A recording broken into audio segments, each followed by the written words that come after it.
Good evening, everybody. Another Tuesday night with Abnormal Alabama, and there's Kevin Kane right next to me. And down there below us is a couple that I ran across that I think is going to give us some fascinating stories. They are, my understanding is this is Don and Celeste. They call themselves Team Peak, and they're into cryptids and Bigfoot. And I think I even saw mention Dogman. Um, and then what really got my attention was a recent thing that happened to you guys out in the woods somewhere. And that's, so I don't know if you're going to go back there again or not. But Don, why don't you go ahead and give us a little bit about your background, and then introduce your lovely lady next to you there, and then we'll get into the stories. Okay, my background is I'm an outdoorsman. I'm a wilderness survival instructor, wilderness guide, 3-time Kentucky Master Angler Award recipient, over 200 Trophy and Angler Achievement Awards. I've been in Outdoor Life magazine, the Trophy Fish Award magazine, the Trophy magazine issues. I've been featured in the Courier Journal, Louisville, Kentucky, North American Fishing Magazine, things like that.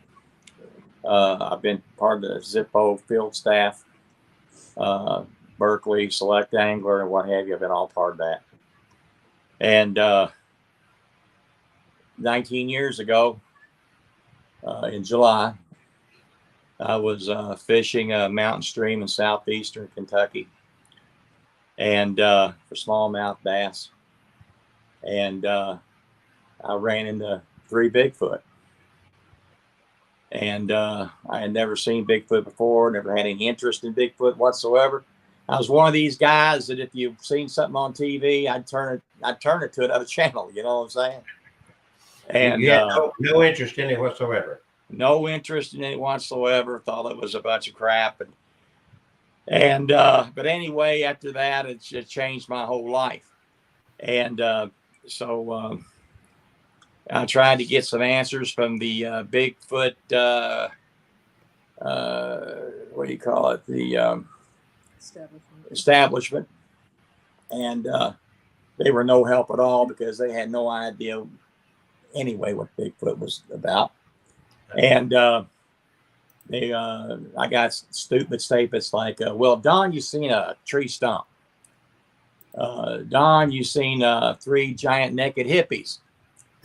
All kinds of stupid things, and from people that were supposed to know a little bit about something, because these people were they were writing all the books, making all the DVDs and the videos, and things like that. And so you would think people that were writing the books and doing the flea markets, the conferences and things like that they would know what they were talking about. Because, I couldn't write a book about fishing if I didn't know how to fish. You see what I'm saying? Or have a show on TV about fishing if I didn't know how to fish. Okay? So it became pretty clear that they were no help at all. So I started my own group. And just a few months later, the same year. And then we went on from there. And we found out that probably about 80 to 90% of everything I had over 38 Bigfoot books. Found out that about 80 to 90% of everything that was in the books was wrong. And so we just figured we had to go fly by the seat of our pants and go on with it. But that's about where it led, and to where we are now. And but I'll let Celeste tell you about herself and how we got involved in the Bigfoot world together and what have you. So, Celeste. Well, I never read the books. So you were interested, involved without listening. My family will tell you that ever since I was a child, I was kind of obsessed with Bigfoot. Okay. I have a vague memory. I grew up in a family that hunted, and we were always out in the woods or whatnot. And I have a vague memory of something. As a child, I remember seeing that. Just kind of like made me wonder, what it was, and always looked for answers. And just kind of, I went on to raise children and whatnot, and always whenever I was in the woods, I looked for things that were out of the ordinary, um, and looked for answers behind them. Because when you see a structure for the first time, if people don't know what it is, it's pretty um, fascinating. And also how something, this large structure, just how did it come to be in the middle of the woods when nobody's there. And you're just walking through the woods and you see this large structure. So that things like that. I can remember one time my dad, we were always hiking through the woods, and we always had this one trail, and on this trail up in a tree probably about 8 or 9 feet up was a set of antlers, deer antlers. Had never been there before. No one there to put them in the tree. And yet that's where they were, about 8 feet up, because he had to use the butt of his gun to get them off the tree branch. Wow. So things like that stick out in your mind as a child, and then you start seeing things for yourself when you go out in the woods, tracks, tree breaks, structures, whatnot. And you just kind of start putting pieces together in your mind. But I was never one to read the books or look for answers. I looked for answers myself, not from So other how did people. you run across Don? What brought you two together? Well, actually, it was a Facebook post that he had made. Basically, it was, because I didn't agree with a lot of things people were saying about them. At one point, people were saying that they were herbivores. I'm like, that made no sense to me, because they're a large beast, and we now know that they're like bear, berry animals. People say that a large animal can't be sustained in these wooded areas, and it's like, that's not true, because you have bear there. So that's a misnomer. And also, a lot of people think it's some unidentified ape. Well, that's not the tracks that I've been finding. They do not look like ape tracks. It's very intelligent in the way it thinks, the way it can camouflage itself, the way it moves through the woods. It was almost like indigenous people, the way it can move through the woods and hide itself. I mean, we were out on a trail overlooking a deep gully, and there was a stump next to a tree. And I kept watching the stump because it looked, I don't know, something about it just looked off. And ever so slightly, I could see the head move to look towards me. But it looked like a stump. It was out in the open, in the woods. I mean, but it was down a ravine, so we couldn't get to it. And so I asked Don, I said, look at that stump. I said, I swear it moved. I swear it moved. And he listens to me when I say things like that. And he took a picture of the stump. Okay. So we go back about 3 weeks later. Well, the stump is gone. The stump removal company had arrived. Yeah. In the middle of the woods, down a ravine, For no apparent reason, they went out in the woods and removed the stump. Okay. But it was just ever so slightly. It sat so still, and it just swiveled its head just enough that I noticed it. I would think, given both of your backgrounds, you probably could distinguish between a tree stump and an animal. I think so. Yeah, a little bit. So I've been out in the woods for decades. So Facebook is an amazing thing. It has built relationships and destroyed relationships. So fortunately, it built a good relationship between you guys. Well, we I think we're the spear point. I have an organization called the Don Peak Wilderness Adventure Team. Okay. Uh-huh. But I think her and I has been like a spear point for the team. I mean, we what we do is we research an area very thoroughly, and an area that we think has promise, and then we'll go ahead and check it out. Sometimes it works out, sometimes it don't. But I mean, but we have found some incredible, and we've taken some incredible pictures. I grabbed a few of your pictures, a couple of them. Yeah. That you had on your Facebook page. By the way, this is Catherine Marie that just joined us. She's part of our abnormal team. Hello. Hi. How you doing? I'm doing well. How are you doing? Doing great. So y'all travel a lot. You're not restricting yourself to one area. It seems like you've been all over the map doing this, and this is your number one thing right now. In other words, y'all are very focused on this right now. Yeah, I retired several years ago, about 3 years ago.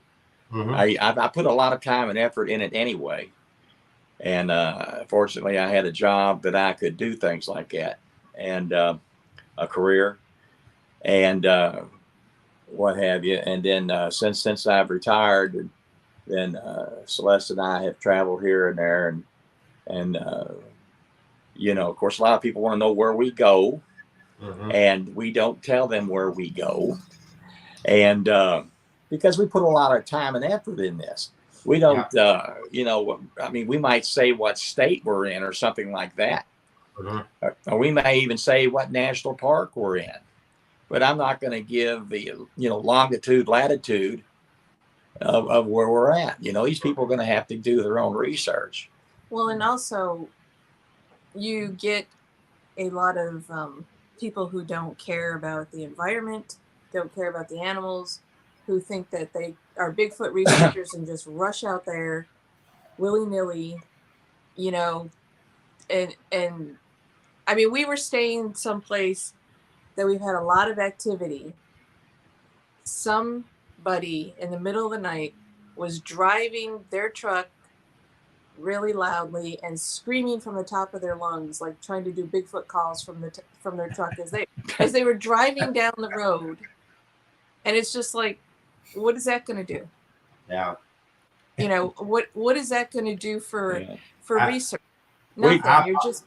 We don't tree knock. We don't yell and scream or nothing like that. When we go into an area, we go in just like we're backpacking or camping or whatever. And we talk in a normal voice. We don't run around the dark with flashlights on and all this kind of crazy crap. Look, we've had enough things happen to us in the daylight. We don't need to be doing that in the dark. Yeah, right. We've had some wild.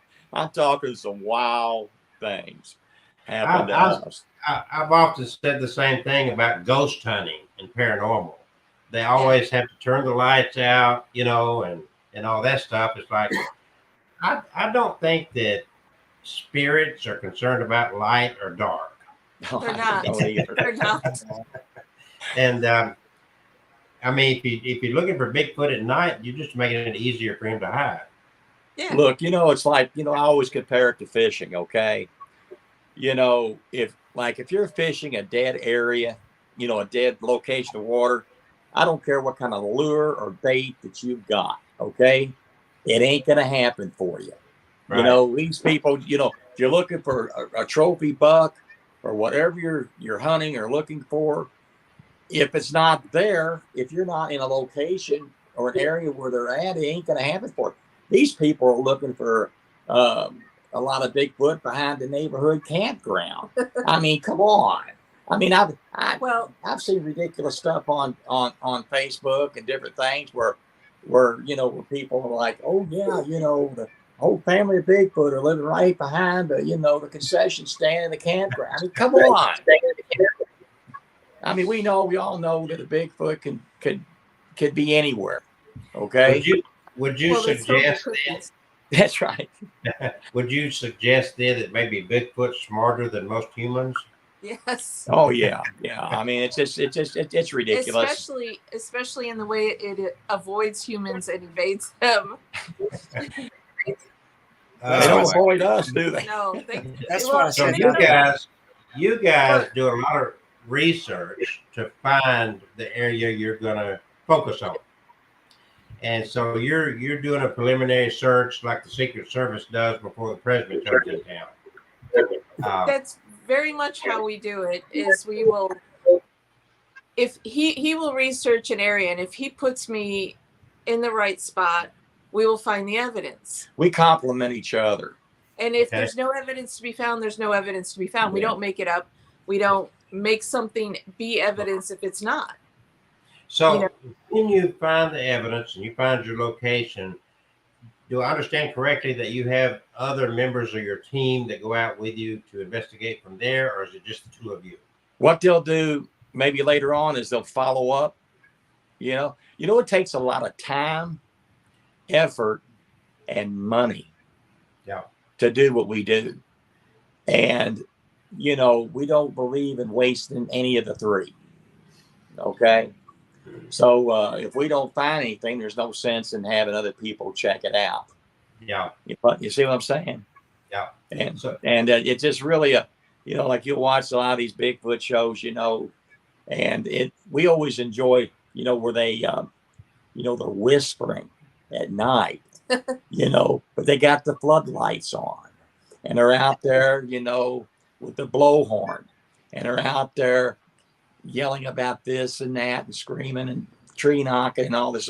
But, Yeah. they're worried about their voices, though. yeah. And it's just, and of course, these experts, and believe me, they'll tell you about how much of an expert they are because they're advertised all the time, right? I'll be right back. Okay. You're so Don, you know what an expert is? What? An X is a has been and a spurt to drip under pressure. Well, I always thought that was crazy when they're doing the screaming and whistling and all that. And I've always thought to myself, I would think common sense, like any other, I don't know if it's an animal, but like any other animal, you go out there either screaming and carrying on like that. Two things are going to happen. It's going to go away and get away from you, or it's going to get pissed off and want to defend its territory. So I just felt like if I was going to do something like that, I'd be a little more respectful like y'all are and a little more quiet going about trying to see what I can find out there on Bigfoot. Right. Without giving up a location, and then we'll get into some of your stories in a little bit, but I'm very curious as to, do you get on the computer? Do you use Google Maps? Do you look for stories? How do you identify? It's like, okay, you're in Louisville. How would you find, say, something, say in the Talladega Forest? What would you look for? How would you identify that spot? Starting from scratch. Well, you want to look for, obviously, they need cover, they need a water source, they need food source. So if you have plenty of prey animals and whatnot, or people talk, if you've heard someone say, oh, we saw something strange or something, you'd be surprised how many people are talking about it. And it's like, a lot of times he wasn't with me, and I would just go check out a location. I would just drive through it, just to drive through and see what I can see. And, and I'll come back to him and say, yeah, or I'll take a trail. Like there was one time I took a trail and I knew something was following me. I couldn't see it. It was keeping itself well hidden. So I had my camera up over my head to film what was behind me. And as I got down the trail, I realized the trail kind of goes downhill. Well, I could hear something following me and I didn't want to be downhill from it.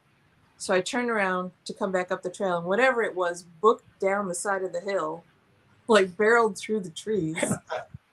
And I was like, I think this is a really good location we need to check out.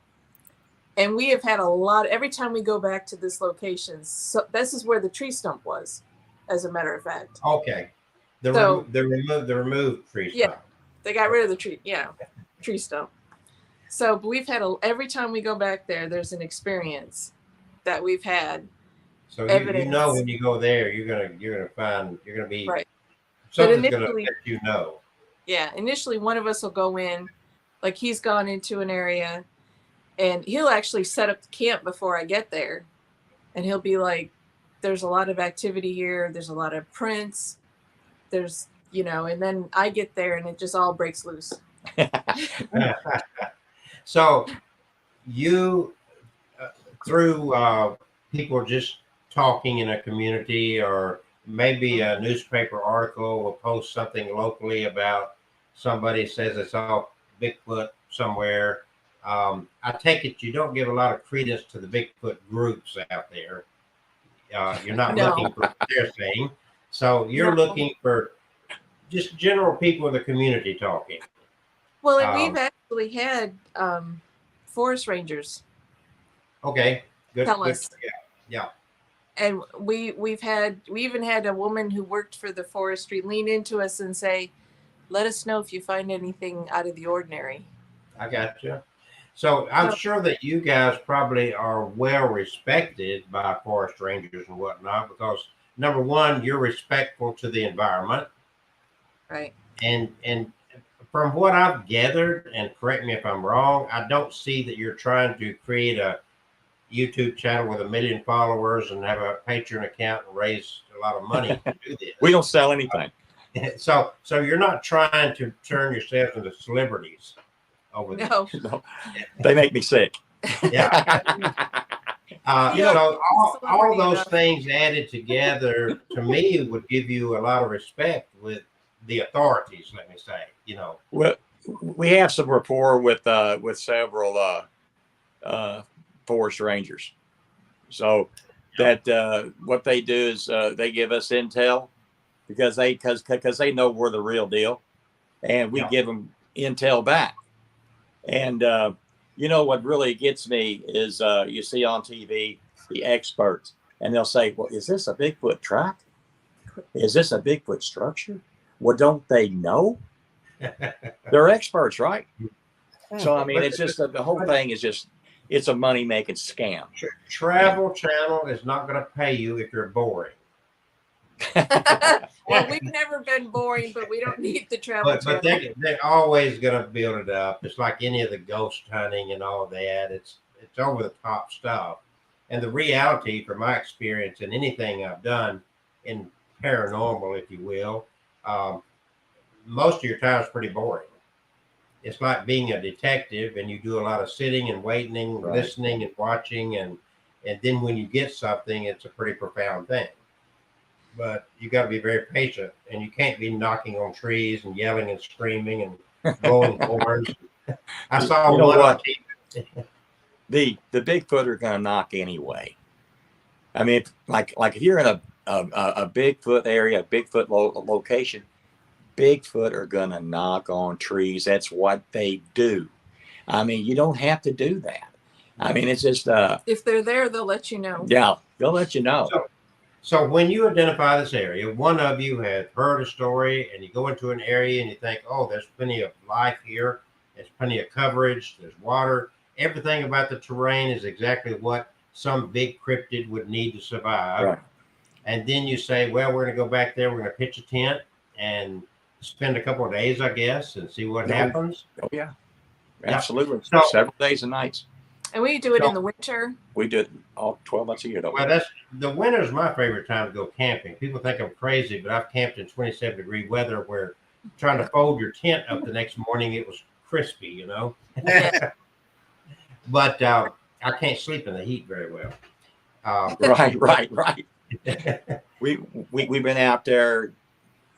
Temperatures plummet down, but in single digits at night. The highs 25, 26 Yeah. degrees. You want to tell them what happened this past January? Well, he picked a location, and I met him out there, and it was about that much of, Snow. snow or ice on the ground. And so it was pretty cold, and you know, we were prepared, but they were very active. And it was just, I didn't expect them to be that active when it was that cold. But what they did is, it was primitive camping. So kind of in visual of our campsite, we were the only campers in this area. We were the only ones either dumb enough or whatever to set up a tent, you know. And well, actually, let me back up. The first morning we woke up, I said to Don, I said, look at all the sticks stuck in the ground. Yeah. There's just all around our tent area, there was probably a dozen sticks stuck in the ground. Yeah. And the sticks were not there when you pitched tent? No. Exactly. And as we were there, how many nights? 3 nights. 3 nights. 3 days and nights. Yeah. The sticks increased every night. But what they were using is, this is a kind of a high air traffic area. Mhm. So what they would use, because I just listened so intently, is when an aircraft would come over the area, that's when they moved. Because you couldn't So hear. they were concealing themselves from Yes. anything flying. Yes. That's when you heard the most howls and the most movement, is when this when the air traffic would increase. Right. And when it would decrease, they didn't move. So the last day, we noticed that behind the tent, and then I don't know how far in front of the tent it was. Maybe, I'd say about maybe 20 yards, maybe. Yeah. They made beds out of pine boughs.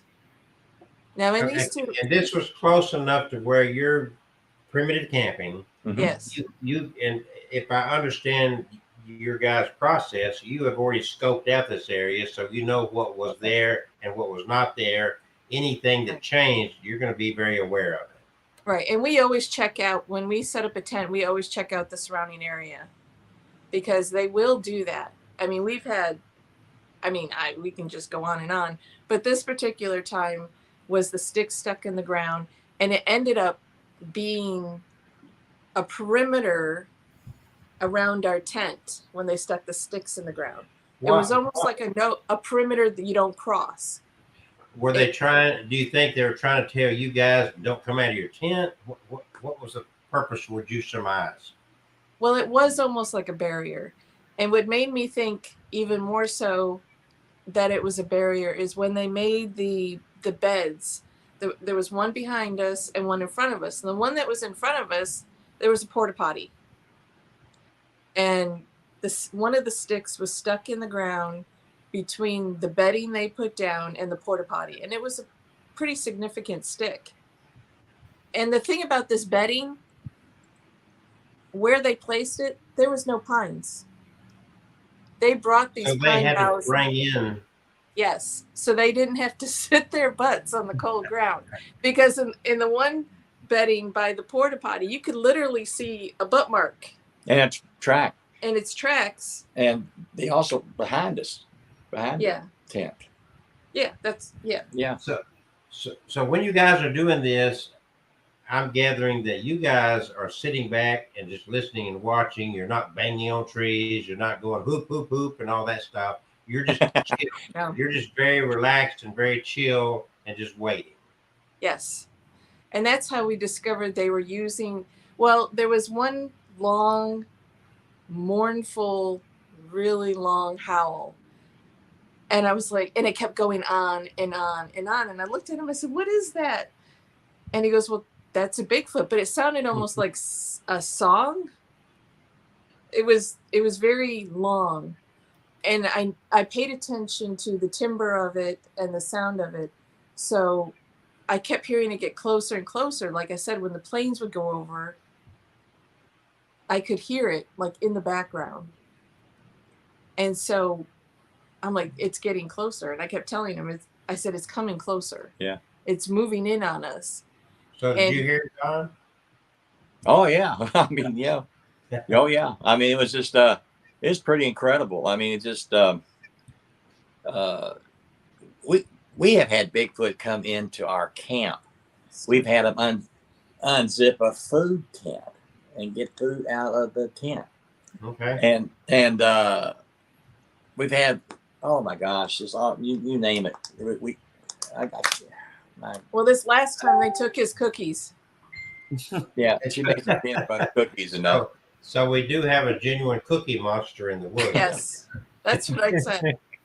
And they didn't even, we had the tent rolled down, so you had the screens open. It didn't even wait for him to get settled in the tent, because I was already asleep, and he woke me up when he came in the tent, and he said something's growling in the woods. And so he felt uncomfortable, so he left the thing of cookies out there and came into the tent. He wasn't even settled in yet, and you just see this blur. They're fast. Come through, knock the cooler, grab something, and run off into the woods. And we're both standing there like, did that just happen? And he's like, whatever that shadow was huge. They're fast. And it came in like a, I don't know, like a linebacker. It knew what it wanted. It came in, took the plastic tin of. I guess it smelled the cookies that I was eating by campfire. And I mean, just as soon as I got in the tent and was zipping it up, I mean, it was like, boom, you know. Wow. And it wanted those cookies. It wanted the cookies, yeah. I mean, why do you think that you guys are so successful in having these kind of contacts with Bigfoot when there are thousands and thousands of other people out there tromping through the woods and trying to find Bigfoot? And not all these people, to be fair, I know some of them. There's some that are as respectful as you guys are. Okay. Right. You know, they may not, most of them I know have regular jobs. They're not old enough to retire, so they're not into it as heavy as you are. But then you've got a lot of flakes. There's no doubt about that. There's I call them divas. You know, they back in 2019, the first part of, I did a Bigfoot paranormal convention in Alabama. And that was a wake up call to me as to what kind of people you could and some of them are great. Kevin and I met there, and Kevin's been a very solid individual. But Kevin will tell you, he's worked with a lot of people, ghost hunting and whatnot. And there's a lot of people. There's a lot of envy, jealous, strife, and all that stuff. And so you got to be careful. But you guys seem to be just super successful about identifying these places. And Bigfoot doesn't seem to be running from you and hiding from you as diligently as it is other people. Okay, one of the things that I learned early on, 19 years ago, was that Bigfoot wasn't nearly as rare as people were led to believe in all the documentaries and the books and all this other business. They said for years that there's probably no more than maybe 300 Bigfoot on the whole North American continent. They're very, very rare and all this. And what I was finding out was that, my God, Bigfoot, they're far from rare.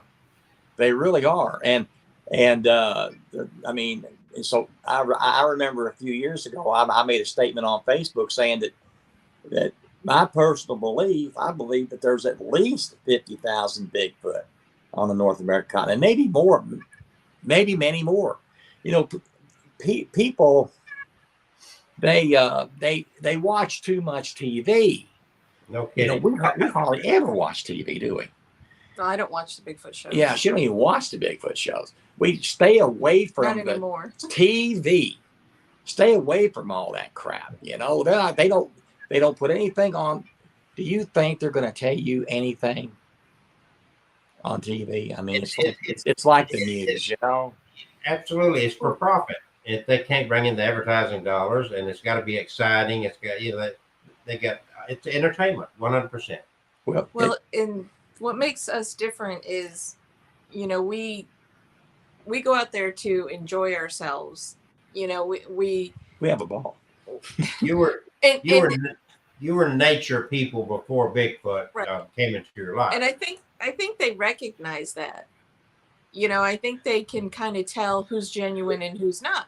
I mean, these are smart, intelligent beings because they have protected themselves, protected their, for lack of better words, tribes, you know, as a family would protect one another. So We found, I mean, we have found baby tracks with big tracks, and right. we have found the bedding areas. You know, like we found a bedding area in this place where we were camping in the winter, and he wanted to take a picture with me in the bedding area, and I said I don't want to do that because I don't want someone coming into my bedroom and tromping through and taking pictures. So we kind of went around and walked around it and respected the area. Well, if it had been a big male Bigfoot, he might not have minded a female getting in his bed with him. I don't know, but I'm sorry. Well, but it could you be know, if Don had pheromones, tried it, it might have been a different story. I always tell people that if they are in a Bigfoot tribal area, okay, I'm one of these people that believe the Bigfoot is a giant human. Okay, I've got very good close-up looks at several, but the thing is that I'm one of these people that it's like if you are in a Bigfoot tribal area, okay, there's going to be no doubt in your mind. Okay, you're going to find Bigfoot tracks everywhere. You're going to find structures, and we photograph them. You're going to find them everywhere. Okay, these people, you know, like they might find us. As a matter of fact, we will not even photograph a structure if there's not a Bigfoot set of Bigfoot tracks or track line anywhere near the area. Okay, we just don't. And it's just one thing we've been finding recently, which is kind of disturbing in the different locations we've been in where we have found structures, we've gone back to check on the structures and they've been destroyed. So my worry is that they've destroyed them after we've been there or after humans have been there. I mean, we have photos from a few years ago, and then this year it's completely destroyed. Two of them in two different locales. And so not just like they fell apart. You can tell they were destroyed. We don't know if it was humans. We don't know if the Bigfoots have done it. We really honestly couldn't tell from the evidence there to say it was one or the other. But it was really kind of heart-wrenching to see that, because one of them was a dome shape and it was so intricately woven with those vines that, you know, I couldn't even wrap my hand around. And so when you find one of those structures, you're saying that you don't photograph it unless you find tracks in the vicinity as well. We have got to find other collaborating. I think a lot of problems with a lot of things you see on the internet is everything out there that people see is a structure. Right. Okay. And I mean, if people want to do that, that's fine. Like, we don't hang around other groups. We don't do our research with other people or other groups. We just don't. And we don't go to the conferences or none of that stuff. And we stay as far away from most of these people in the Bigfoot world as we can. And it works for us that way. Okay, because we're not selling anything. We're not selling any toys. We're not selling any jewelry or clothing or anything. You're sincerely trying to learn about whatever Bigfoot is. Right. Yeah. And we document it as best we can. We've tried using trail cams.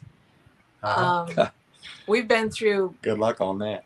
We put brand new batteries in, and they die. These batteries, these trail cams. Yeah, these trail cams you're supposed to be able to put out, and they last a year. Yeah. We can't even get them to last 2 hours. Yeah, ask Kevin about that with ghost hunting. If it's a genuine haunting, that's very common. Cameras will go dead, you charge them, and all that. Well, yeah, that's true. They like to suck the energy out of batteries and such. Mess with electronics. we don't even, I mean, we went into an area, we had a GoPro. We went into an area. It was just also a old Civil War battlefield. Mm-hmm.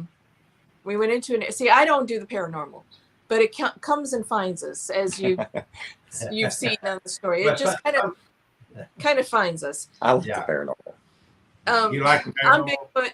He does the paranormal. Okay. But we went into this area because we found this tree woven between a double stump tree. You know, a tree grows up one stump and you got two trees growing on one stump. So it was woven in there, and I'm like, look at this over here. So we walked through the woods to go document it, and the batteries died completely. Nothing. We walk out of the area, the batteries start working. Oh man, that's wild. So it's like a dead zone. It was, yeah. The closest thing that we've got to a Bigfoot picture on a trail cam, we got the top. We got two pictures of the top of the head of a Bigfoot, and that was it. And then the batteries died. The other day we was at a great Bigfoot location, and the only thing that was on the trail cam was huge flashes, and then the batteries died. Now these are like Duracell batteries, man. I mean, brand new. And now this is one that followed me home. The hitchhike. That's your hitchhiker Bigfoot. Yeah, that one followed me home. Okay. I believe it's a Dogman. He thinks it's a Dogman. How big would you say this creature is we're looking at here? About what, 7 feet? Yeah, it was about 7. Really? Because I let my dog out. And this was near this is near where you live. Yes, Right. it's my backyard. Oh wow. Okay. I called Don and I took the picture, but it took me a week to look at the picture Really? because I didn't like the fact that they were in my backyard. But if you you're looking for them. You're out there looking for them. I know they found Not in the backyard. they came home and knocked on my door. I know. Over So here. it's like it's like a ghost hunter. You want to go find the ghost, but you don't want them home with you. The hitchhikers, and that's happened to me, by the way. Okay. That's his paranormal story. I've actually had a ghost of a young child actually come home with me from a cemetery, and right. We got to hear this because that's what Kevin's really big into right there. right. I've had that too. Yeah, and anyway, after a couple of weeks, my son and I went ahead, and I just said, look, I was talking basically into the house, and said, look, you really don't belong here. I said, you have to go back to where you came from, and why would I take you back? And we went ahead and we drove back to that cemetery, and I guess it went ahead and went back. So I never did hear or see anything again from that individual. But the thing is that anytime I leave a cemetery now, I always say, look, you have to stay here. Can't be with us. And it was a little boy that was wearing these old derby derby and the knickers and all that sort of thing. And but that happens, and it's just unless you went through it, you have no idea. And it's troubling. Yeah, we have evolved as humans into such a culture that this urban life to where we don't even look at the sky hardly anymore, and we are focused tunnel vision to get down the interstate or the road, to get to work, to get to here, to get to there. We don't pay a lot of attention to our environment anymore, and this too, yeah, that distracts a lot. Well, we have learned after our last experience to well, I have learned that I need to be prepared for any eventuality because of what happened to us in this last experience. That just kind of rocked my world. Now we're going to get. I think we're talking about the same story, Yeah. and I want to get to that because that is. I'm interested in not only hearing the story from you guys, but also where it led you to in your thinking about Bigfoot and the entire thing. What would that, if it changed anything for you or gave you any other impressions? But since you both did independent research long before you even got together. And then you hooked up, you met, you had conversations, and I'm sure it's like, okay, we might as well team up and we're going to be partners. And this is now you got somebody to share this with on a personal level. Mm-hmm. Right. That's got to make it even better for you, I would think. It definitely has for me because I can run stuff by him. You know, like the tree stump is a perfect example because it looked like a tree stump. And he even said it was a tree stump, but because I said something's off about it because I could have sworn it looked at me, he took a picture of it. You know, so you were there when this tree stump incident happened, Don. Oh yeah, yeah. Yeah, but you're both gazing at it, and she's questioning it, and you're just kind of saying it's a tree stump. Well, I look, and so you got to remember we're at a distance. Yeah. And the thing is that, you know, a lot of times a Bigfoot could be right. It's like a guy in a ghillie suit almost. And, you know, and if they stay perfectly still, I mean, you know, you can look at them and look at them a lot of times and may not even see them. Yeah. And, yeah, so I took a picture of it. Boy, I blew it up and you could actually see the head, the eye, yeah, brow, we call it the brow, the chin, and when we went back the tree stump that we thought was a tree. Well, I thought was a tree stump. She was right as usual, but I'm not going to ask. I'm not going to ask you how old you are, Don, but you look old enough to have learned not to argue with a woman. Well, I'm not going to argue with this one. Okay. You believe me, I lose. But see, like we compliment each other when we're investigating things because she, you know, I've kind of scanned things. You know, I used to be a security contractor and for years and years, and I've learned to, you know, scan from the horizon and come forward with it, scan. She looks for details, intimate details of things that I probably will overlook a lot of times. Mm-hmm. And so or maybe I see something from a distance, but I mean, it would, like I say, so we kind of complement each other like that, you see, and so it works out. It works out very, very good. Good team. Yeah. Good team. Yeah. So I'm sorry. Go ahead. I'm sorry. No, I was just going to ask. You told you told a couple of stories, and the one with the snow and sticks and the bedding and all that stuff. Let me start with you, Don. In your career, even before you met Celeste, what's the most profound experience that's burned into your memory banks? Oh my gosh. You've had a lot of them, I'm sure. Yeah, you know, going back, oh my gosh, I guess, you know, for years being an outdoorsman, I would run into things that sometimes with my son or my grandson, or both of them, I would run into things and be like a big structure, and we would just kind of look and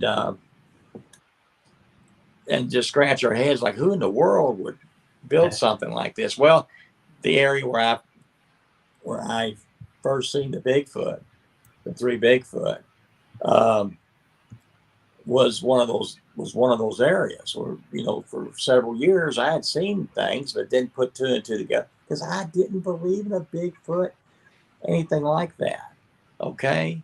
And it was you know, it was like 1 o'clock on a July afternoon, beautiful day.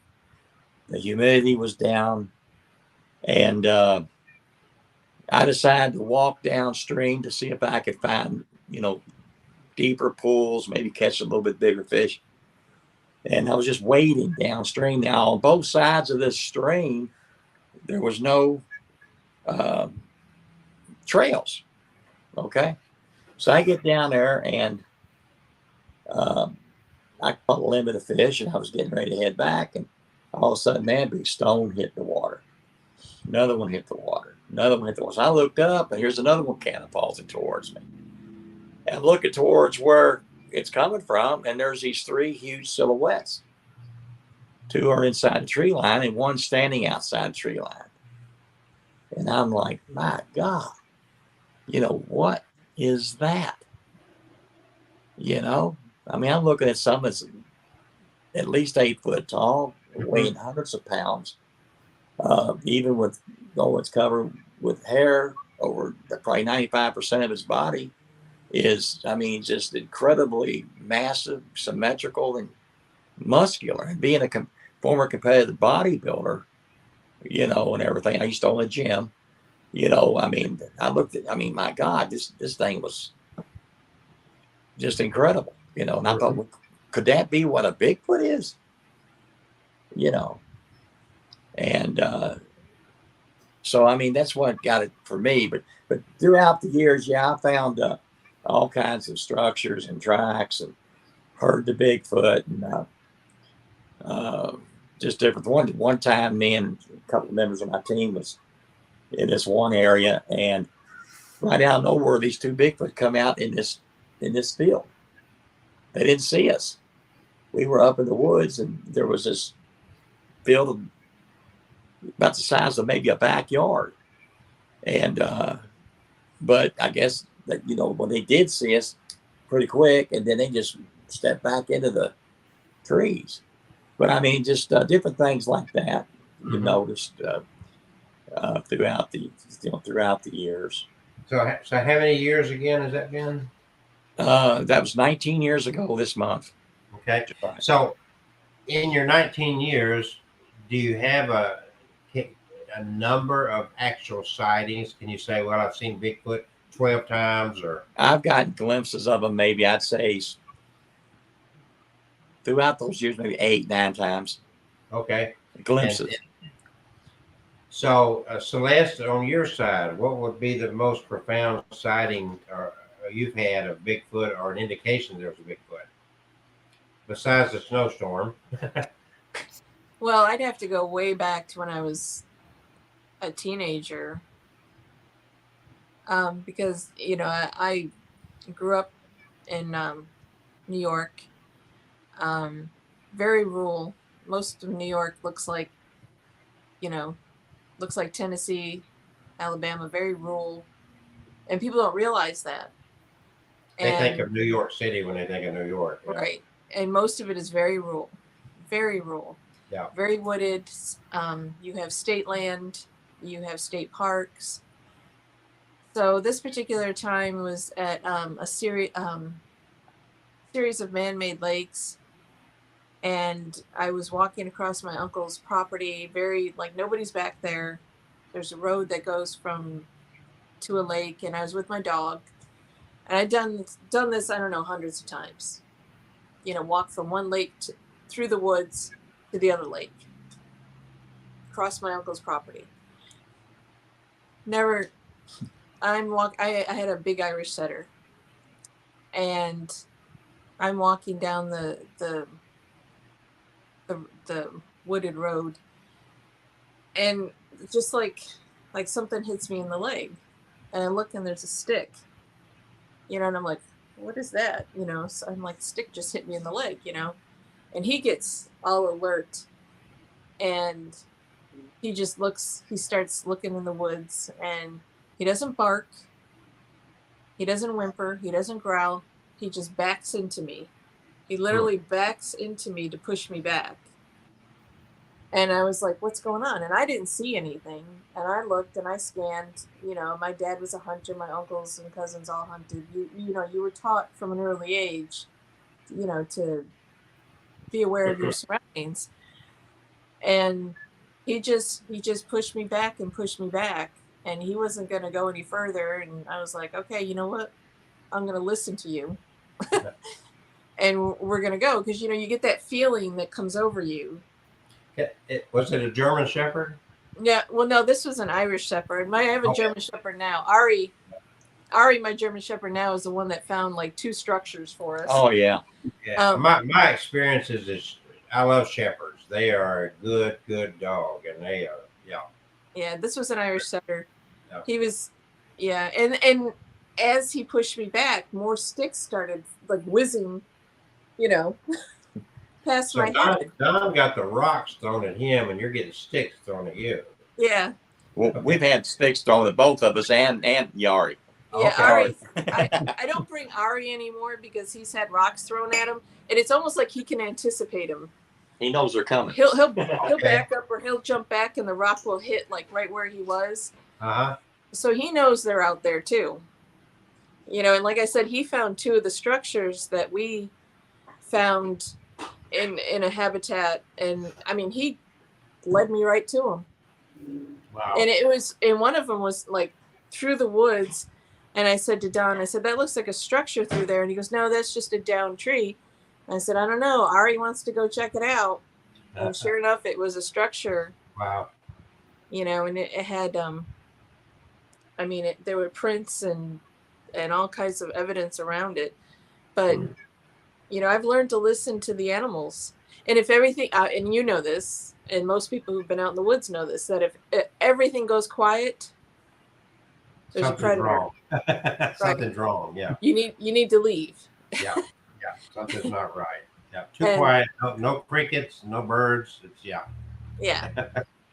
And you know, as far as sightings, like I said, I've had one when I was a child, and then there was glimpses of, you know, just them running behind trees, or like I said, the one that followed me home. I mean, Mm-hmm. I knew something was out there because the terrain was different.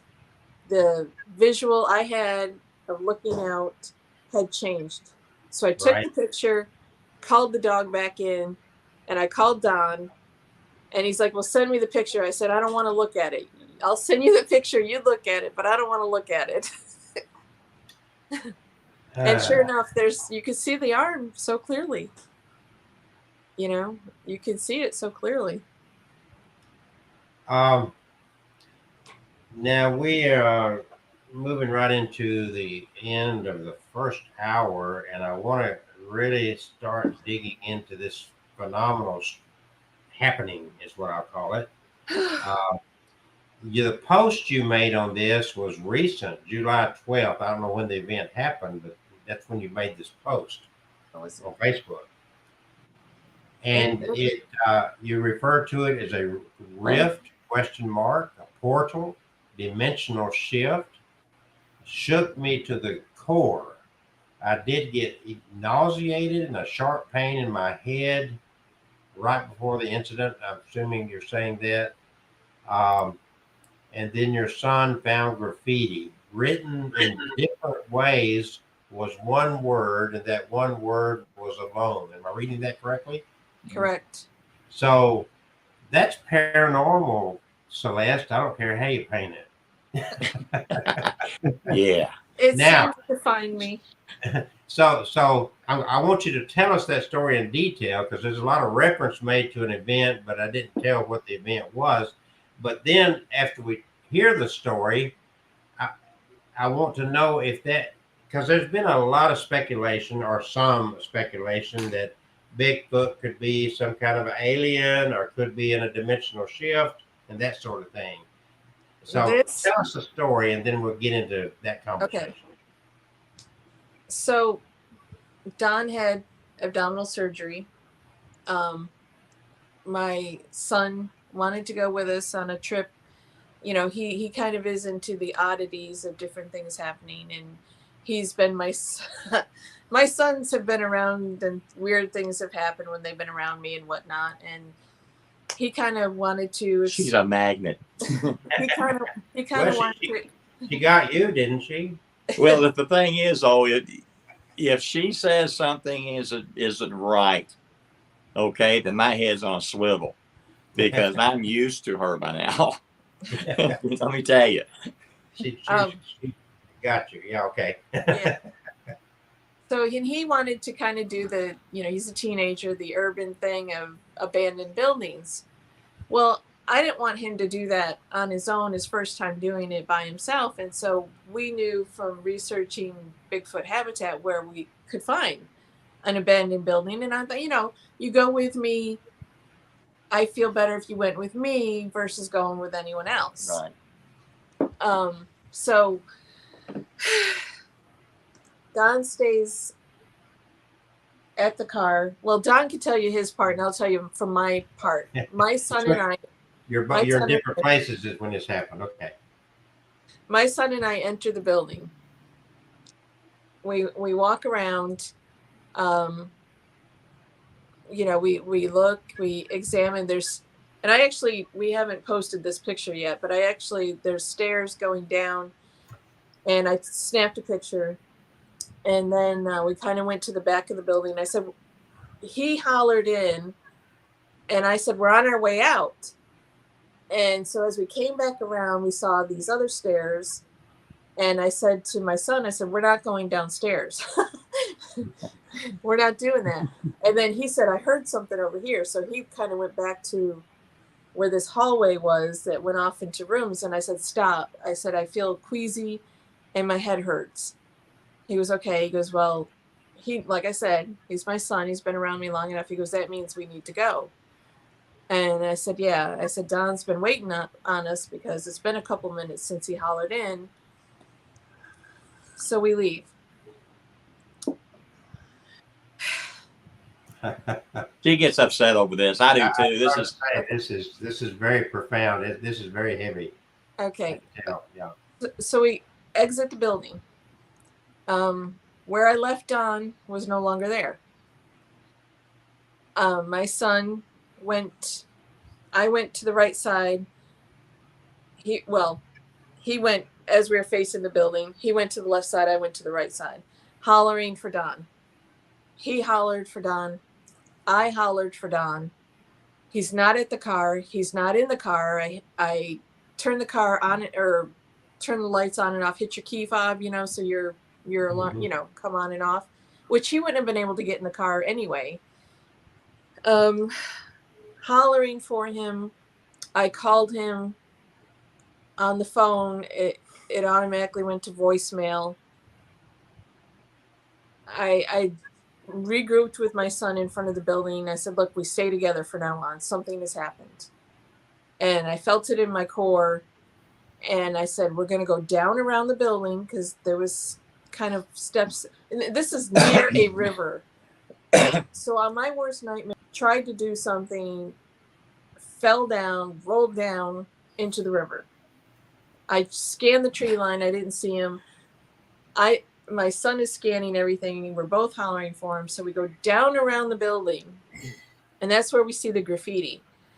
We go down, down around the building, still hollering his name. We come up around the building, and then Isaac, or my son, says, there's Don. I'm like, where? And he goes, he's right there. And he came down to kind of meet us. Where I've been all off, man. And I'm upset because I'm like, where did you go? What were you doing? I mean, I'm scared because, like I said, he had surgery. I'm terrified. I'm like, I said, I called you. I'm not happy. I'm terrified. I'm terrified. Let me get this clear. Where he said he's been all alone, you and your son had already tracked through that area and didn't see him. Is that correct? He would have been right in front of us as we exited the building. So you couldn't have avoided him if No. this strangeness hadn't occurred.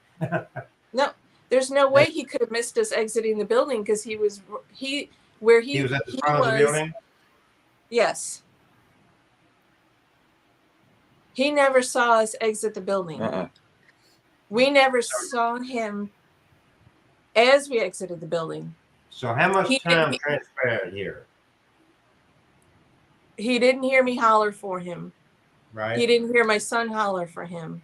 Right. I didn't see him. He didn't see the lights in the car come on and off. Really? None of that. Mm-mm. None of that. And when we went down around the building, I think, I don't know. I don't know what to think, but something changed. There was a shift. And when we came back up, you had a physical reaction right before this occurred, yes, as if something happened that you were unaware of that affected you physically. yes, Was that? I Yes. know I'm making a statement, but it's really a question. yes, yes, I did. I got queasy, and I kind of had a pain in my head.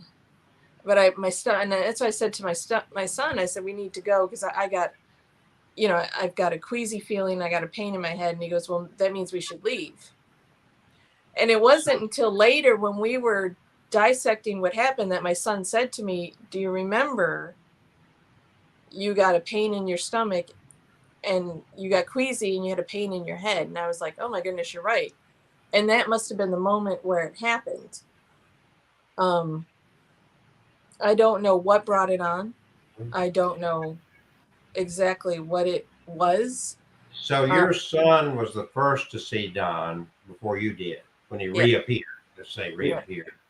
See, I had no idea anything was going on. This is his version. Now, when we got up to I was initially I was going to go in the building, but when I looked in the building, it looked like, well, I might have to stoop and step over things maybe. And I just got staples out of my abdomen, Yeah. And I just wasn't up to it.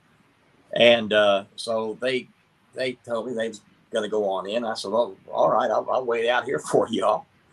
So anyway, I was waiting there by the door, and I waited a few minutes. Anyway, I yelled in there and asked them if they were coming out. They said, yeah, we'll be out in a couple of minutes. Okay, so I went on up to the car, which can be seen It's right in the view of the doorway. Yeah, you go up these little steps and there's the car. So I went up to the car and I was waiting. Okay, never moved. I was right there. And I never seen anybody come out of the building. I never heard anybody call my name. Nobody called my phone. And were you getting concerned yourself at this point? Well, I was just getting ready to go back down to the door and ask, because, they said they'd be out in a couple of minutes. Well, probably 8 or 9 or 10 minutes had gone by. So I thought, well, they must have found something of interest to look at. I was just getting ready to go down the steps, when I heard Isaac yell for me on the other side of the building. So I thought, well, they must have found another way out and went on out there. But, I was totally unaware of any of this. I was just right up there waiting by the car. That's all I was doing. So and I had no idea anything was wrong. That anything thing was that I'm wrong. very, very curious about now is, did anybody able to distinguish how much of a time lapse was there between the time that they came out of the building and the time that you resurfaced? Was there anybody looked at their watch or whatever, or I didn't think anything was wrong at all, so I didn't look at anything. I mean, didn't have any reason? I Celeste, didn't. you were upset. Yeah, there was no way. I called his phone. No answer. My phone shows that I called out. His phone does not show a missed call. So Don, you took a trip and don't even know where you went. Hell, I don't know. I know. It was great. When they were telling me this, I thought, what? I was mad. Okay. She was upset. Did you think he was playing with you or something, or you just the whole thing was just upsetting? Where I was mad at is, like I said, he just had surgery and he's out farting around. I wasn't able to do anything. You were concerned about him, right? Genuinely concerned. Yeah. And then when we realized that something had happened, see, even before we pulled away, Mhm. My son made Don get in the car to see if he could see them through the windows, because we looked in the car. Oh, okay. Just to see, make sure Don wasn't sitting in the car when you looked for him. Right. He wanted to. He wanted. I mean, So it you didn't was just drop it. You did a little investigation at the moment right there, right. just to try to figure it Right. out. But when we pulled I assume off, Don's just shaking his head, saying, "What's wrong with you people?" he thought we were messing with him. Yeah, I thought y'all kidding around. I was right there at the car. I didn't go nowhere, and it was just He asked me, he goes, "Are you messing with me?" He goes, "Are you two messing with me?" And I'm like, I got even more upset. I was like, no. Where were you? Were you messing with us? it's a So- weird thing. She and I have been through so many things over the past 4 years. This right here is the grand prize. You know, So did this just happen a week ago or a few days ago? a couple of weeks ago. The day I posted the video, actually. Yeah. Okay, well, I don't know. The one I just read from was posted on the 12th. Okay. So, Yeah, that's pretty close. Yeah, because I was so. oh, went black screen. Uh-oh. Thought that was just me again. Yeah, no, that is the them. It happens sometimes. I can kind of hear them talking there for they come back. Oh, they're gone. They're gone. It happened just in the middle of talking about this strange happening. There, they both disappear, That and they're going to come back and say, "Where were you guys? We were here alone." That Bigfoot done went outside and pulled the cord outside their house. Isaiah. Well, that was the next question I was going to ask. Was this area they were in with this abandoned building one of their Bigfoot sighting areas? I There's got a lot of people that have made a theory about Bigfoot being an interdimensional creature, you know, that sort of thing.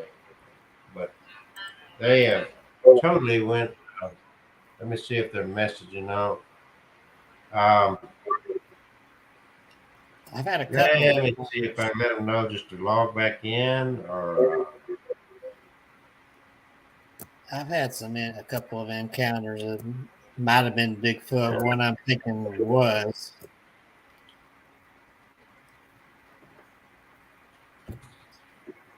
I don't think I've ever shared that one here. I've shared one before a long time ago.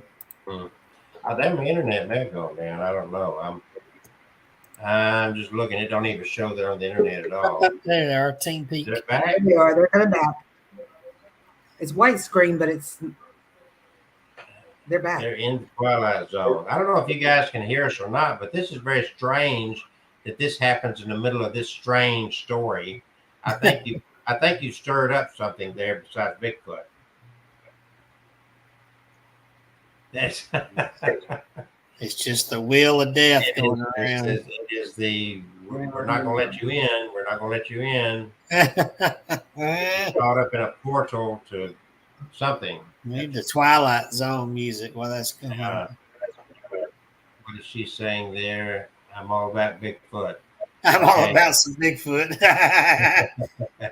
We never got to the question why they had big feet anyway. I'm still wondering. Yeah, well, this is really crazy. What's going on with them? Because a lot of times, if people lose it, they're totally gone. But it's like they're caught up in a portal right now. This is really weird. In the middle of that conversation, I think Celeste is going to find out she's more into the paranormal than she thought. The spinning circle of death, says Dream. Yeah. That's big here. I tell you what, guys, they're trying to come back. Playful Rain said Time Warp. Yep. That is really weird. And then we're going to come back to that circle right there. Yeah, the circle of I life.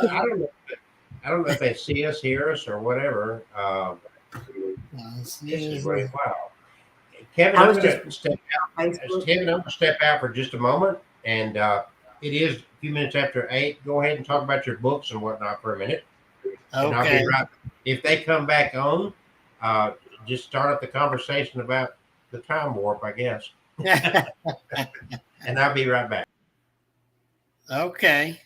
Well, all right, I'll go ahead and promote myhaunteddogs.com. Go out there and buy, shop. And while you're out there purchasing books, got My Haunted Collection, The Dark Side, one of the books about my haunted items. So, and that's that one. There's two of them. There's My Haunted Collection, and there's this one, My Haunted Collection, The Dark Side, about the darker item. I don't mean darker in color. I mean darker stories, items that have had demonic attachments and so forth. So be sure to check that out. I've got supernatural novels. Crimson the Blood Painting is one of them, about a haunted painting in my collection from Salem, Massachusetts. And of course, this story in this novel is fiction, but it is based on that actual painting. In fact, that's her on the cover there. And then my most recent book, Where Are You? While I'm looking, I'm just going to throw up the picture of me and Annabelle. Look at that. Ooh. Okay, where is the new book at? There it is. Dark Awakening and Other Tales for a Midnight Hour, which is a book about the it's a book of short stories that I wrote, original short stories, supernatural and horror. So be sure to check that out too. And we're trying to get our special guests back on the Team Peak, but all we see is that wheel of death that comes Well, up. we're here. Oh, now we can Oh, hear you're it. there, but no Okay, camera. we're here. We haven't left. We're trying to get back on. There they are. You know what's funny? I was looking on my Facebook page, and my Bigfoot experience You still that I call there? my Bigfoot experience was exactly 5 years ago today. Crickets chirping. Doo-doo-doo-doo. No, Twilight Zone. Can you hear us? The Twilight Zone. Hello. Can you hear me, Kevin? I can hear you. I can hear them, but Okay, we can hear you. okay, You can good. hear us? Maybe we need to change the subject. Uh-oh, well, there's Man. Kelsey. Ah, Kelsey, you put it back in the wheel of death. He popped on with his shiny head, stuck him right back in. Looks like Playful Rain wants me to tell my Bigfoot story. You saw Kevin's books at the Comic-Con that you went to, Dream XD? Yeah, I wonder, is that at a Comic-Con I went to? I wonder, is that the one here in Birmingham or? Oh, here's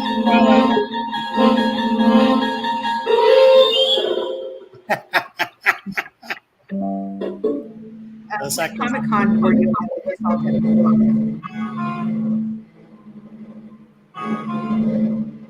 Yeah, I'd like to know where Comic-Con at. Birmingham. Oh, there they are. They're back. You see us. They're back. No, there you go. Wow. Guys, I really appreciate that story, but I'm a little bit scared of what happened to you now. You're frozen. Look at them. They're frozen in time now. No, they're Well, we're right here. Well, Do you see us? occasionally I see them. I see them Hey, movement. you, but you're moving kind of sporadically, but we can hear you fine. Move. All right, yeah, y'all are weirding us out now with your story and this. There they go back in that black hole thing. That is crazy. God. Oh yeah, We are not having technical difficulties. We're having spiritual difficulties. yeah. This is really, really strange. Dream XD says, "Yeah, I talked to you guys, and yeah, it was at the BJCC." So Should be a that's picture, good. Dream XD, so I can remember who you are. Looks like you're trying to come back on there. Yeah, it's that interdimension thing. Don't like us talking about Bigfoot. Let's see. Did you ever watch Yeah. the movie Harry and the Hendersons as a kid, Kevin? Yeah, we saw that when it came out. We saw it. That was what got me interested in Bigfoot. I was like, I want a Bigfoot to come live with me. You know, entice him in your car like John Lithgow when he was throwing McDonald's food in the back seat, and But they don't eat me. So, okay, I gotta tell you a little story. When I was 5, my parents were big into backpacking and stuff. It was my mother, my aunt, and my dad, and I went backpacking. And I had this little red backpack, and I packed a doll in it. Yeah, that tells you how much I love dolls. And I went backpacking with my doll in my pack. And Yes. we had to walk through this trail, and there was this bear, and I swear that bear's butt was so huge. It was a humongous bear. I had never seen a bear that large before. And then we were walking down the trail, and it had pooped blueberries or blackberries, I guess you would say. yeah. But I remember these are things I remember as a 5-year-old, and we were going, and we were staying at this shelter, which is basically 3 sides rock, and the front is a chain link fence. Well, Yeah. mother, my aunt, and I are out walking down the road or the trail, and we see a bear, and we were pretty far back, and mother said, "Smile, Mr. Bear," and was snapping a picture. And about that point, the bear started running toward us. I'm 5, I'm a little bitty tiny kid. So my mother grabs me up, and my aunt's running beside us, and we run into the shelter, and we lock my dad out of the shelter. And Daddy has to climb up on the roof to get away from the bear because the bear starts chasing him. Yeah. They were almost on there, but that's gone back to the spin a whirl.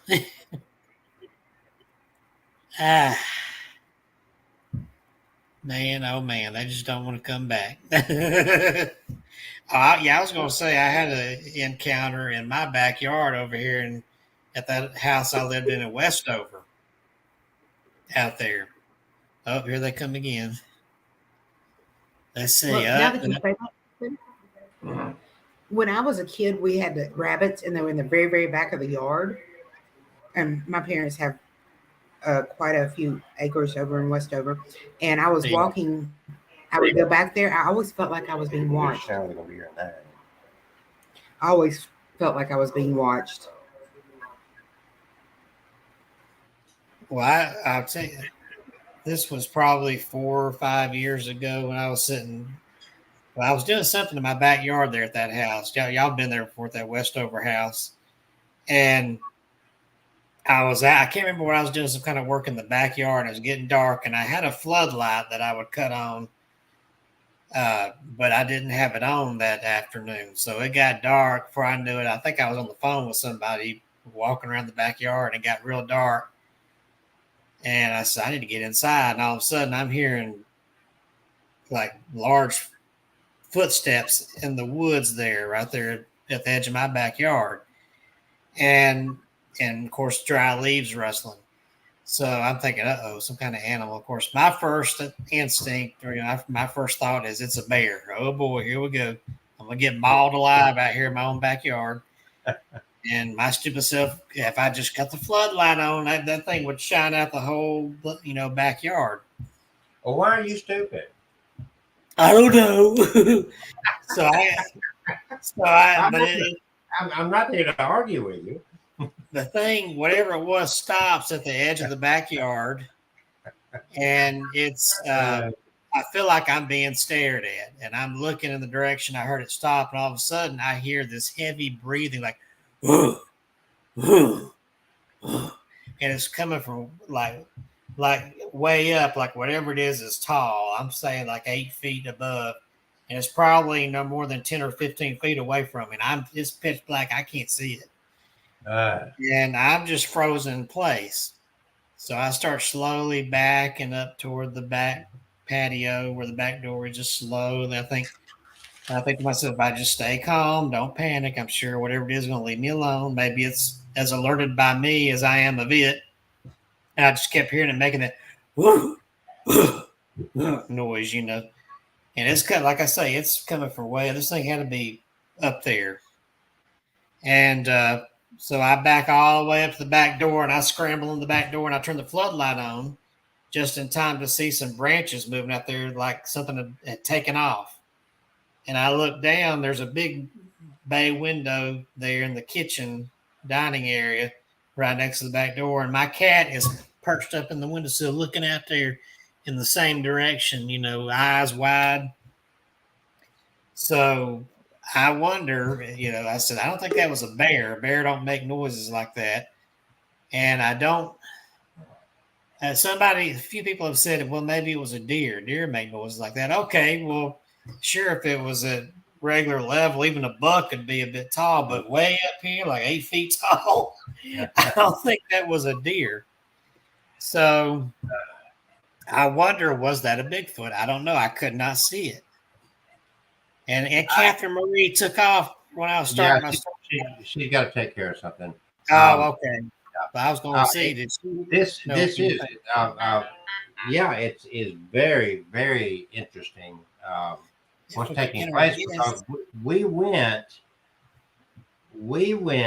out. Let's see who it is. There you go, Carolyn Wells. We're talking. You see this black with a circle in it. We were talking to a couple out of Louisville, Kentucky, with some interesting stories, and right as they told this one very interesting story, this really it's strange happenings tonight for sure. I don't have any answers. I don't know how to explain this. I thought maybe you were calling him on the phone or something when you stepped away. Well, they just said they're trying, and I'm telling them that it's just very strange, to say the least, because it is. There was nothing wrong with their you know, connection. For a little over an hour with absolutely no interruptions, then they tell that one story, and this happens, and it fits right in with the story they told. You bet it'll be Carolyn. It'll be live streamed to the archive on YouTube here. So please go back and watch it. And thank you for coming. Yeah, abandoned building. And what happened to them was just strange. And I'm messaging them. And there's a part 2 to the story. And this is, geez. Yeah, I done forgot with my short-term memory. I done forgot where they left off now. All this action going on with the Wheel of Death. And they were about to get into it, and bang, there went the connection. Yeah, they said there's a part 2 to the story, and I said, we want to hear it. And we do. I do. I'm sure y'all do too. Sorry about this, guys. Sorry about this, guys. Yeah, a lot of people watching. The reality is they were telling a story. You can go back and listen to the first half of the show that we're talking about their experiences, their Bigfoot hunting, and then they're trying again. I know because the screen's white. I don't know what. Oh, there we go. Maybe. Oh, there she is.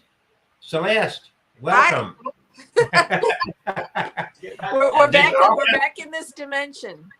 Well, it's strange. Okay. I mean, this is y'all for a little over an hour. There absolutely no issue, and then all of a sudden, when you told that story, it was like, "Screw you guys! You're not going to finish." That's right.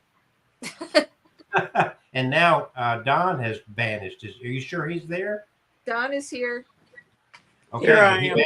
Well, I don't know, because all this going on and the story you told, you vanished before. I didn't know if it happened again. Don who? Okay. Oh, me. All right. I better be good. I don't want to get in trouble here.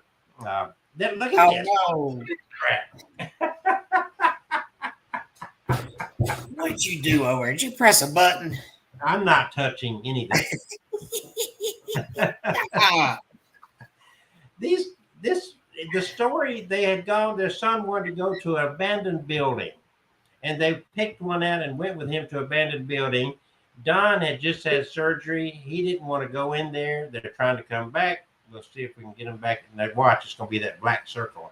Yes. Let's try it again. Here they come. Oh, You see us?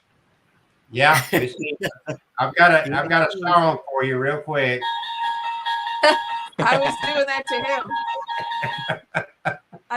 that to him. I was like, do do do do do do do. All right, before y'all disappear again, tell part 2. Okay, so we ended up going back to the building, and we went down around the back. I saw an entry where all the loan graffiti was. I saw an entry into the basement. So we parked the car.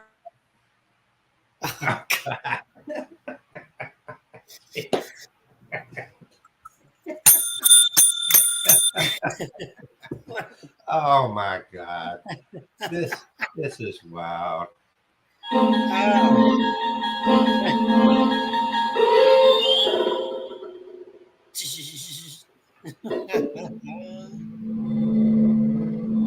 have Rod Sterling come up and talk to us. Okay, so if anybody has followed this show since 2019, you'll know that on more than one occasion we have had some strange paranormal events happen on this show. There's a video on this channel and also on Kevin's channel. During the middle of this show, 2 dolls that we gave to Kevin right before the show, he sat in front of us at the other side of the conference table. Okay. And during the show, these 2 dolls came alive, and we've got that on video live. And then there was another time in the building over there on Highway 47 in Columbiana. What else happened? You and Frank had some experience over there, didn't you? Over at where? I was looking The building. The building. Oh, during the show, and then we saw that shadow go by right outside the curtain. Yeah. So you never know what's going to happen on this show, but Don and Celeste, they might be Bigfoot hunters, but I think something's attached to them.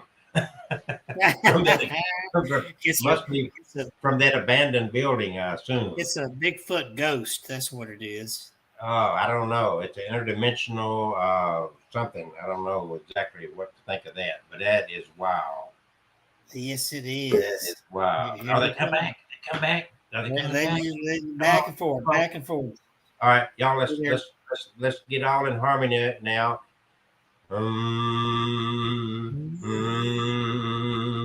Come back to us. Oh my God! Let's pull them up here and see if that circle will disappear, and they will appear magically in the black screen, and we can hear part 2 of this portal rift, whatever story. Gosh, we only got part of it. Okay, Team Pinky Well, I is say, lucky. yeah, I think you say we're all unlucky right now with this. Yeah. Oh man. So they're still in the spiral of darkness there. And the circle is just going around and around, and we cannot hear them or we cannot see them. Nothing happening. I mean, we're gonna have 100 names for that circle by the time it's over. Oh, pain in the ass circle. Well, we've lost connections before, but never like this. And clearly, they're trying again, folks. They really want to tell this story. They're trying again right now. Should I bring them on and we'll wait till I see their picture? What should I do? Wait till I see the picture, because every time it looks like a white happy box, and you pull it up and it's that stinking wheel. They are on. I know you guys can't see it, but we see that they are on, but they have no picture. Or background, and so we're going to wait before I click them onto the screen here. Yeah. But I don't know what kind of thing they got going on in their lives, but this is You did say he had a ghost follow them home from the cemetery. I don't know if maybe he didn't truly get rid of that ghost and he thought he did. Maybe she's still there playing around. Uh-huh. Well, like I said, the synchronicity or whatever you want to call it, Yeah. it is strange that this. Oh, what a sight! Okay, it's like Celeste. I you hit really my changed head her. today, guys. I have a big goose egg right here. She hit her Uh-oh. head. So I went and So took a they- shower to see if that would help me feel better. They I was- have been. They've been here and left, and been here and kind of been here, and here we go again. Let's see what happens. Y'all hang on, folks. The team Peak has Entered the building. entered the building, but they've got no picture up yet. At least they're We somewhat know here. you're here if you hear us, but you're not there. You're kind of here. It's an interdimensional thing because you're here, but you're not here. We can't see you totally. We can kind of see that you're here. Carolyn commented, "This is awesome." Thank you, Carolyn. So glad that you are with us here tonight. And she found us through my wishing machine stuff. This is really interesting. Interesting turn of events, and I don't know how long we're going to. They're trying to come on, but they're not quite. I'm going to bring it up. That's what we got right there, folks. And then they're gone. Boom. Oh, there we go. Now, Catherine, I told my Bigfoot encounter in my backyard. Have you heard of any other Bigfoot sightings in Westover? No, I've never heard of Bigfoot sightings in Westover, but I know the white thing's there. I've seen the white thing. Maybe that's what I heard back there huffing and puffing in my woods behind my house. We had a He was trampoline. called. We live on the creek, or we lived on the creek right there in Westover, and so that side was safe, but the back side was not, and the front side was street, and the other side was neighbors. And when we saw the bear on the back part of the property at one point in time. There was a bear. They let years ago, back in the 80s, let out black bears in the Oak Mountain area. And when I migrated, and actually somebody killed a bear a few years back, which makes me angry. Yeah. Yeah, I mean, don't hurt the wildlife. Yeah. Just hurt humans, not the wildlife. That's right. Well, I am sorry, folks. We had no control over what's taking place tonight. I don't know if they're giving up or what they're doing over there, but we want to have them back on to get the rest of the story. They've had a lot of stories. I hope you guys that just joined us later in the show will go back and watch the archived versions, and you can see the cliffhanger. So we'll have to go back. We're trying again. Hopefully, they're coming back. Maybe they'll do it. We still got 20 minutes. I'm gonna look and see if their voice actually comes on. Oh, wait a minute. Who put that on? Did I do I that? did. You did? I did that. It's still the turning wheel of death. Yes. Sometimes we can hear them, but Try to talk, guys. If you can hear us. No, they muted themselves, or somebody muted them. Got muted. Wow. Weird, strange world that we're in. The universe has many fascinating things for us tonight. Unexpected things. I also had what we think was a Bigfoot encounter at Tandy Hill State Park when we were near that, I don't know what you call that thing, the big rock ironworks structure there. Kevin, I hate to burst your bubble, but that was a Catherine in her Bigfoot suit. No, that wasn't.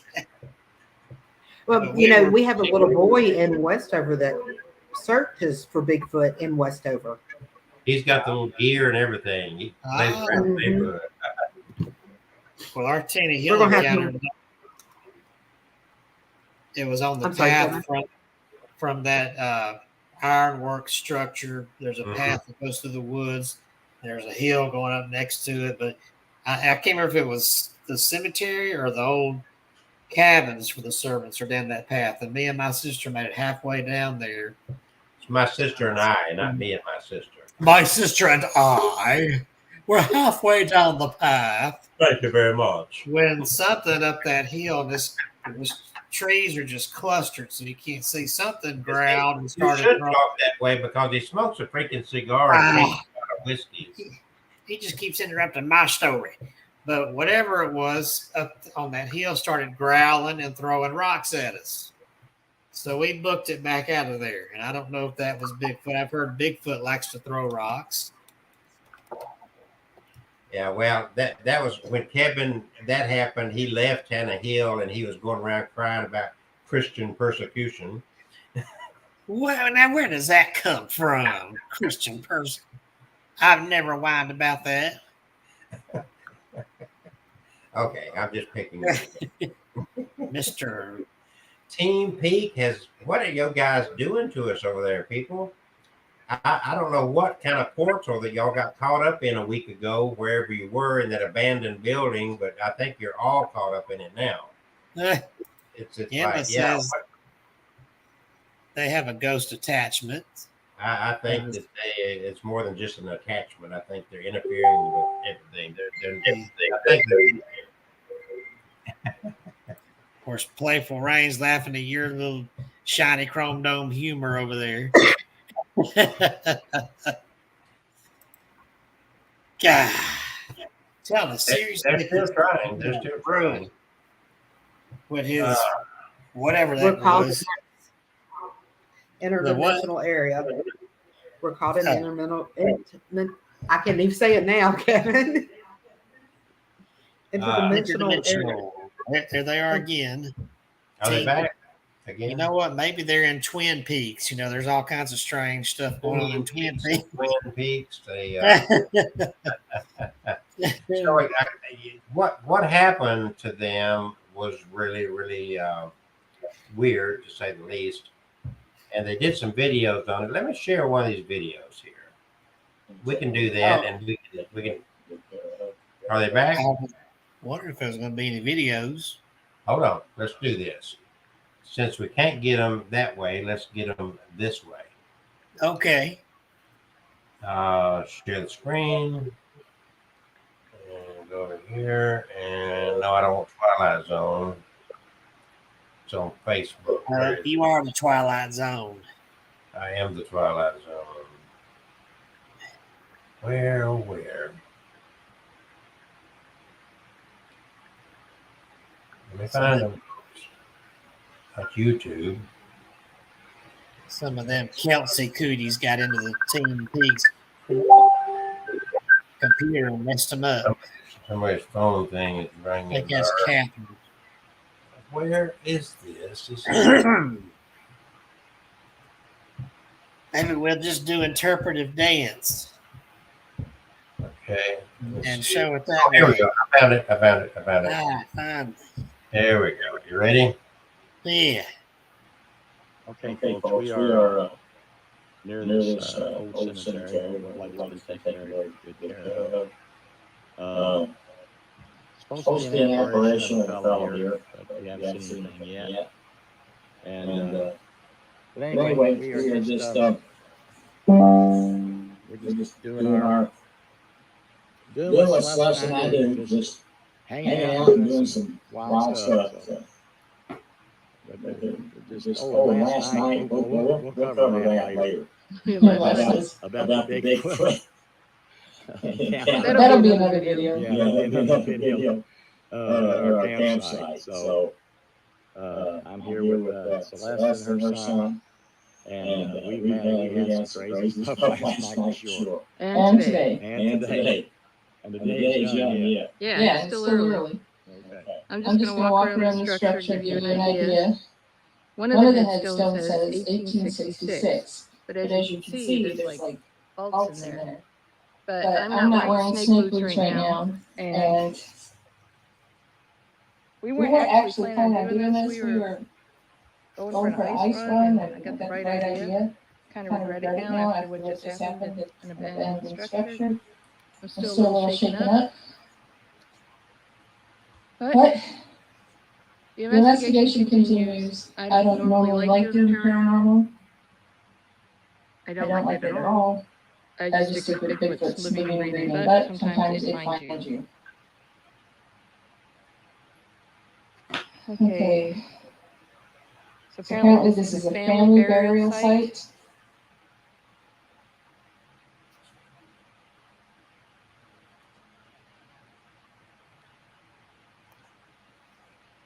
This is never a dull moment with Don Peak. He's over there making sure I come back around. Huh?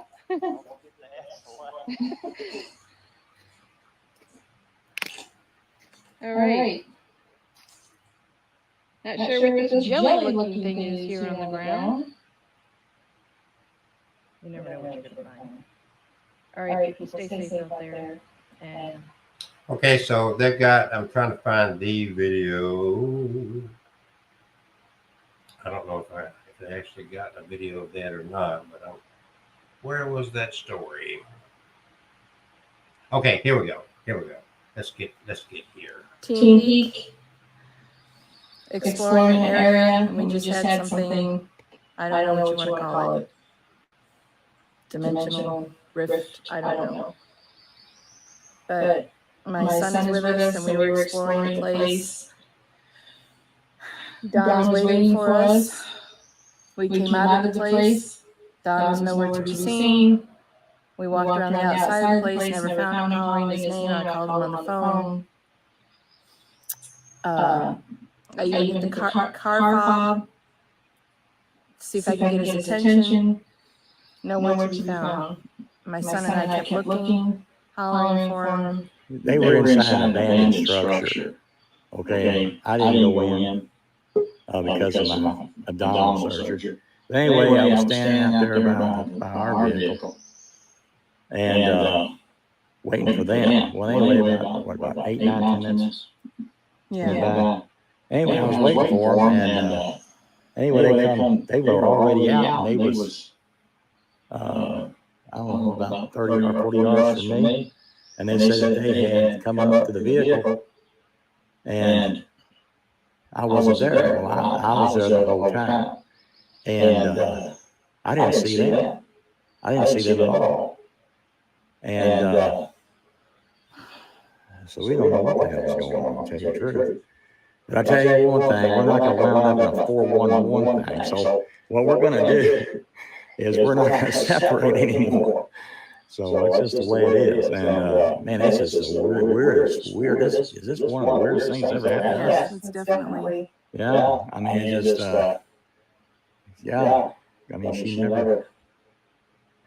I mean, I didn't see him come out. I'm still a little shaken up about it. They didn't see me. And I didn't hear anybody calling me. And it's just, I don't know, man. It's very, very, very weird. We've been going to some crazy, weird places. So, I don't know. But we're coming back because we haven't learned our lesson yet. So we're coming back to see if we can find out any more. We're not going to separate. So if anybody disappears, it's going to go on. But they want to come back. And we're not separating. So that's the way it is. All right. Y'all stay safe out there. Let this be a lesson to you. Don't separate. Don't have a point of separation. Yeah. All right, folks. There, that was part of the story that they had shared, and there was a part 2 of it. And as you see from the screen there, they're back in that. Yep, there she is. Oh, hey. Oh, wait a minute. Hello. Okay, all right. All right, campers. She was like 20 or. I don't know what that was. Sorry. But anyway, there you go. That's what we've had to deal with in the last half of this show, and they really have been trying diligently to get back on with us. And this is where they've been caught in the loop. There were 2 or 3 times that were there for a moment, but not long. And it all happened when they were telling that story that we just shared with you.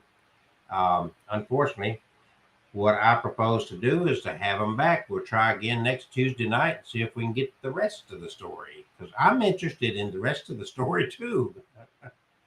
I assume you guys are as well, but it doesn't look like it's going to happen tonight. We're down to about 10 more minutes left in this show. Catherine got bored and left. So did a bunch of other people. We're down to one up here on the screen. But Team Peak diligently keeps trying to come back on. They're not giving up to the last second. They are really, really trying to join us here. I didn't get bored and left. Kevin, turn on your mic. You're muted. You're muted. Kevin, you're muted. There. Okay, there. Now. Now you can talk. Ah. Them poor guys, they're still trying to get on with us. Yeah, 8:50. I was saying 8:59. They'll still be trying to get on. They're not giving up at all. Guys, if you can hear me, and I'll send them a message, we'll be glad to do this a repeat session next Tuesday night so we can the rest of the story. Don't know what's going on tonight.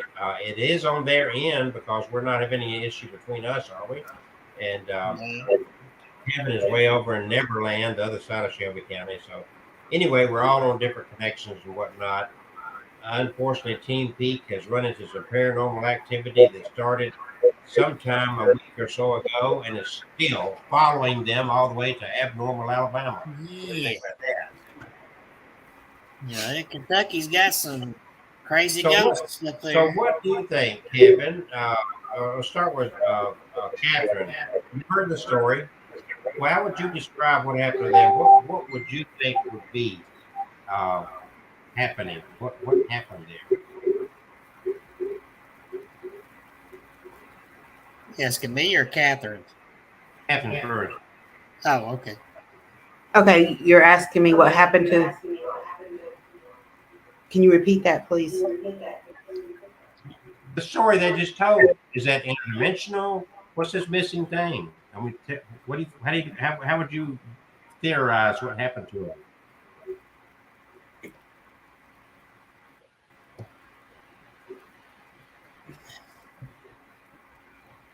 The way I describe it is we're on one wavelength. There's another wavelength here, and they bounce together and they bounce apart. Okay. They have finally, by the way, I'm communicating with them here, that they are finally giving up and said we can, they have no idea what happened. They're going to try again later. And I said, try next week, same time. And they're sending me a message now. So we'll confirm. I told them I really want to hear the rest of the story. Yes. Leave us on a cliffhanger. I'm sorry? They're leaving us on a cliffhanger. They said if we're in the same dimension. I think it's there. I had something interesting happen this week, Kevin. Caroline, I pulled her out because I hadn't seen her in a while, and I put the video camera on her for a minute, or my phone, and she's on TikTok, and I believe I caught her moving. Yeah, I saw the arm thing moving. I shared that. He's all right. I thought maybe her, it looked kind of almost like her whole body was trying to move. But I definitely saw the arm move. Well, that left hand especially, I saw it down there, yeah. I don't know if she was trying to boogie woogie with music or.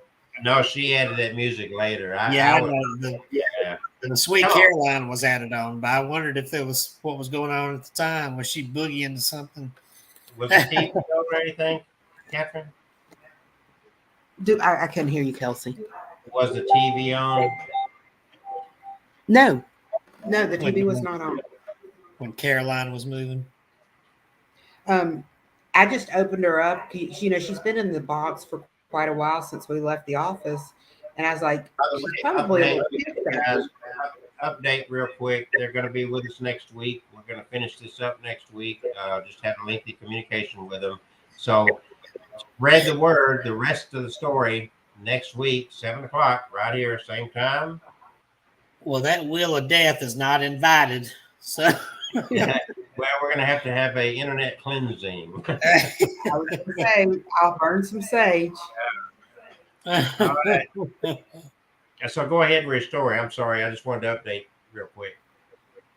Anyway, I took Caroline out of her box, fixed her hair and her dress and everything because she was a little yucky looking because she'd been stuffed in this box for so long. And I opened her up and fluffed her up and got her all pretty again. And I'm going to put her back on the internet here soon. So you can watch her live 24/7. Live from Caroline. It's creepy, Abnormal, Alabama.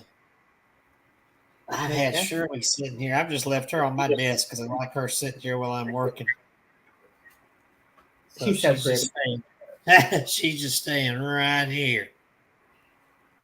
I guess now I need to get me a Bigfoot doll and put it somewhere now. Oh, do you remember the Annabelle doll, the Raggedy Ann doll that we have in a case? Yeah. I did a spirit box on her the other night, and I got don't touch. Ooh, don't touch. Don't touch. I've got it on film. It's on my TikTok account, which is Abnormal Alabama Catherine. For right now, I'm gonna change the name. What about that painting you were gonna do a spirit box on? I was having phone difficulties. Oh. One of my phones was acting up, and I could not get either one of them to record anything. But I've got it sitting over here in the living room, looking at me right now. Oh. And I plan on getting it out. Kevin feels something big on it, but it's a picture of a little girl holding a doll. Yeah, as soon as I looked at it, I thought there was somebody looking back at me there, not just the painting itself, but somebody's with it. Somebody's I thought with they it. were kind of pleasant. I mean, I didn't think it was anything negative. Well, I was leaning over today, and I didn't realize I've been calling her Claire Bell, but on her case it actually says Ashley Bell. The Raggedy Ann case. But I've been calling her Claire Bell. But I guess her name is actually Ashley Bell. I was leaning over her case to pick something up, and I just, oh God, I hit my head on the edge of the fireplace. It made me in a bad mood all day. There's that ghost down there.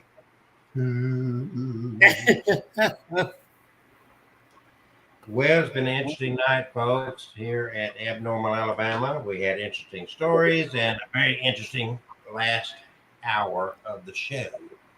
And the Don and Celeste, the Teen Peak Bigfoot hunters, and now, whether they like it or not, they're wrapped up in the world of the paranormal. And if you go back, if you didn't catch their story of what happened just actually a few days ago, according to my calculations, or maybe a couple of weeks ago, a week or so ago. The 12th is when it was posted, and it was around the date of the 12th, and they had a very interesting experience. And then, as soon as they told the first half of the story, they went into another dimension. Yeah. Never were able to recover from that dimension. So you will have to come back next week at 7 p.m. right here, the same place we stream, YouTube, all over Facebook. Kevin is very good about spreading this all over the crappy place. Yeah. And Kevin, you got any trips coming up? Any interesting things happening in your world? No, not here lately. No, probably next year, but nothing for the rest of this year. I start to say you spent a lot of money this year, so. Yeah. Did you get your pictures recovered? Nothing. No, the hotel never did find anything. Yeah. Joe Bob and Darcy are going to send me another one, but that may be weeks and weeks from now because they're on the road. So which ones did you lose that you don't think you'll recover? Well, the Halloween 3 stars, I've already got theirs anyway. The reason I got it this time was I was able to get it on one picture, just to have. But those are autographs I've already got in my collection, so I don't have to go chase them down. But the only one is that Honey the Mail Girl. And I saw you liked my comment to her. She doesn't have a way to buy one from her or get one from her directly unless you see her at the convention. So I got you. Playful Rain, they are joining us again next week for part 2. So make sure you're there early because they're going to tell the rest of that story. And again, share this with people so they can get the first half of the story and be ready to come in next week for the second half, part 2. yes. Abnormal Alabama. Don't forget, Kevin's got a bunch of books out there. I've got one book that I promote. It's called Dating the Dead. You can learn about it at datingthedead.com. I also build wishing machines. So if you're not familiar with that, then you need to go to thewishdr.com. And that is a wishing machine right there. We had one of my wishing machine people that found me and joined us for the show a little bit tonight.